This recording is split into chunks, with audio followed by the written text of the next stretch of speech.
Brother Howe, during church service today, you turned to me and gave me a brief introduction of a gentleman sitting across the aisle from us.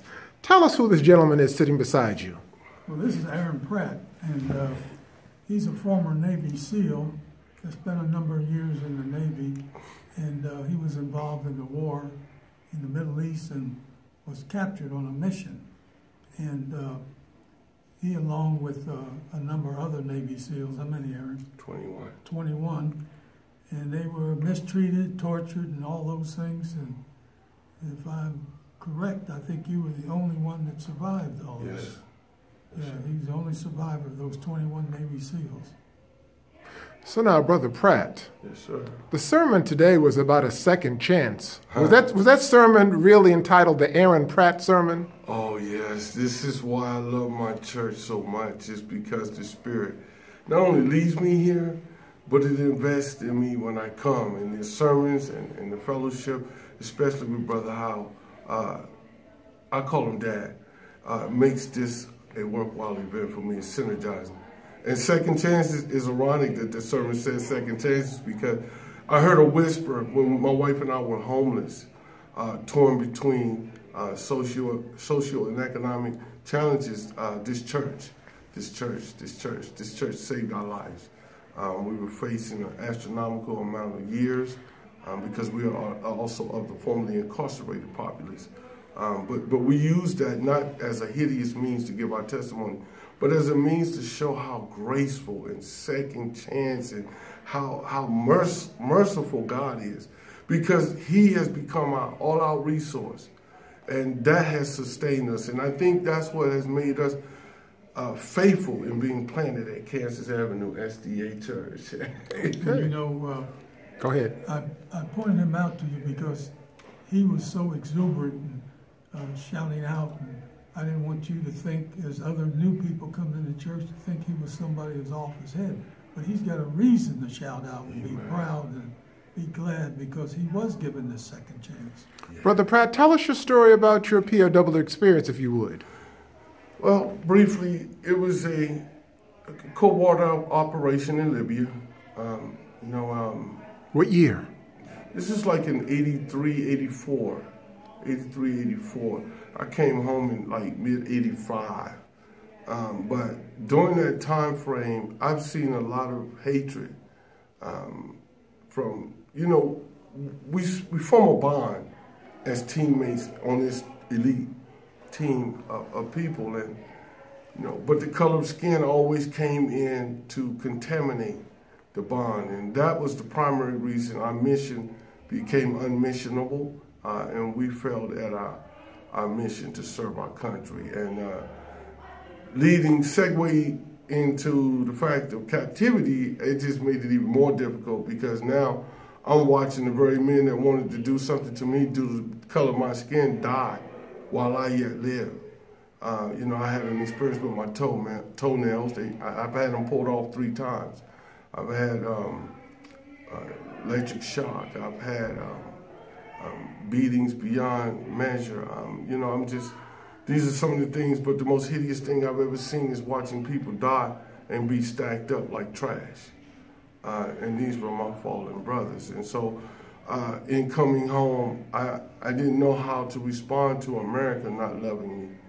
I didn't know how to respond to the PTSD and the schizoaffective disorder. I didn't know why I was choking my wife in the middle of the night. And I had to go to prison 3 times to find out.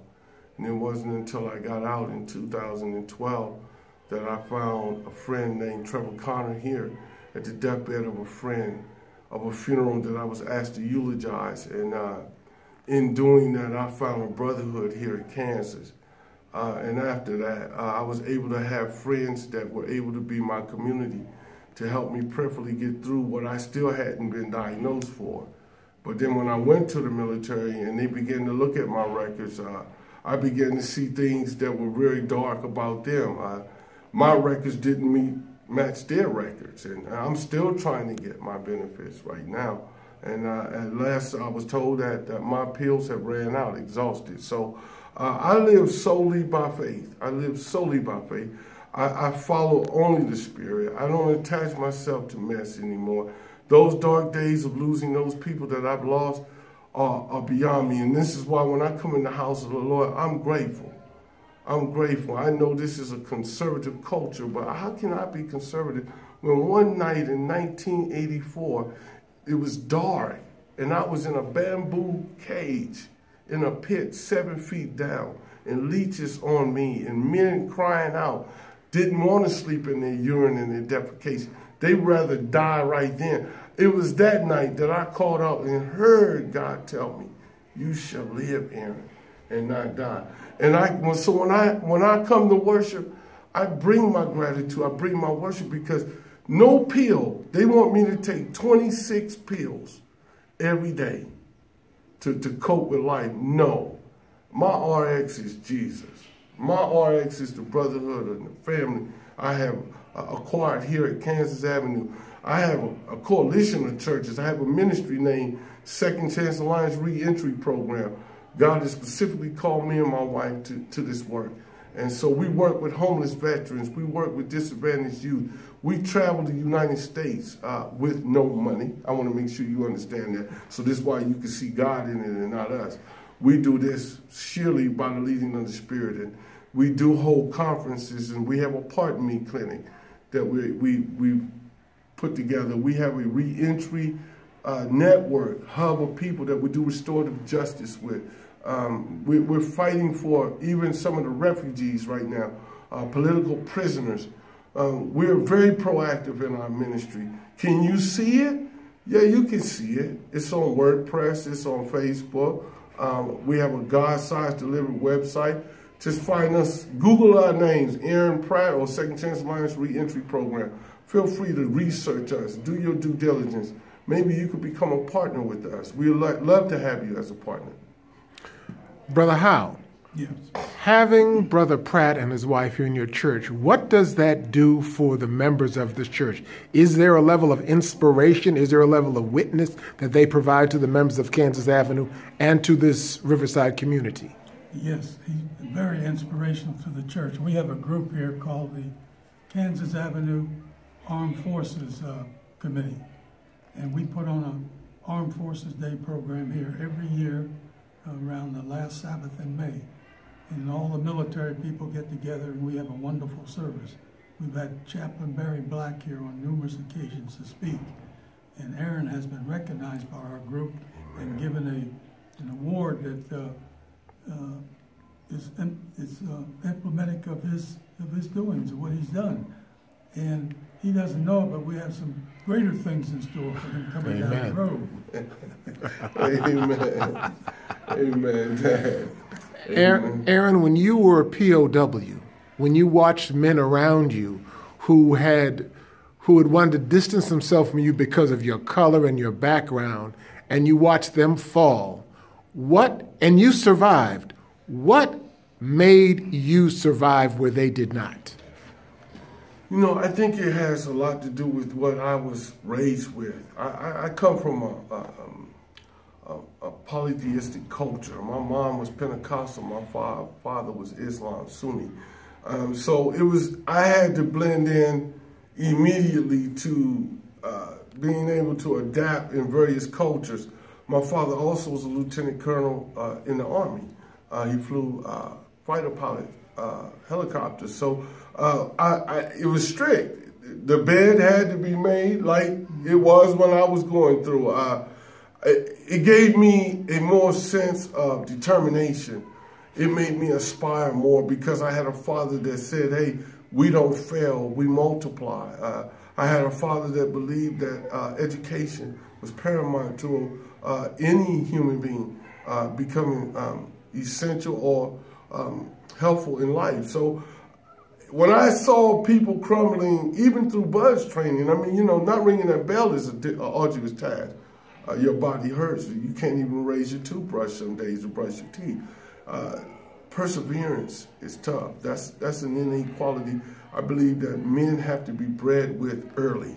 And that's what made me survive, was my faith in Jesus, my upbringing, a strict upbringing, having a multi-dimensional culture as a home, and then life experiences coming from a man of color. Okay.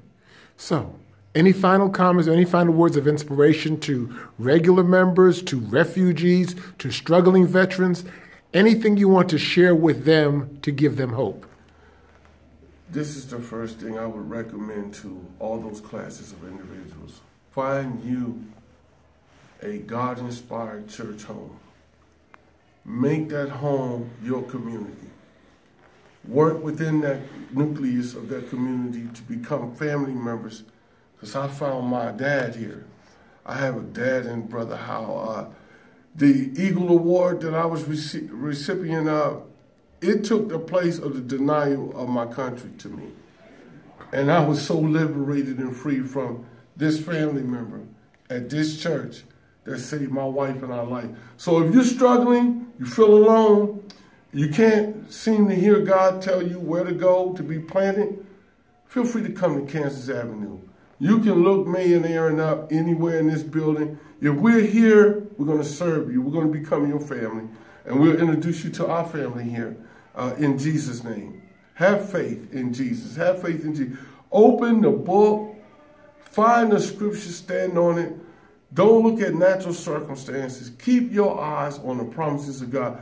We have never asked anyone in this church for help, but God has always provided through this church and other churches. People of God, he has provided because of our faith. Have faith and you'll be all right. And how can we find you? How can we reach you? How can we contact you, Brother Aaron? You can contact me at Blessed Aaron, BLESSEDAARON08 Or you can look me up on Facebook as Chest Aaron. That means merciful Aaron. That's the Hebrew word, CHESEDAP at Facebook.com.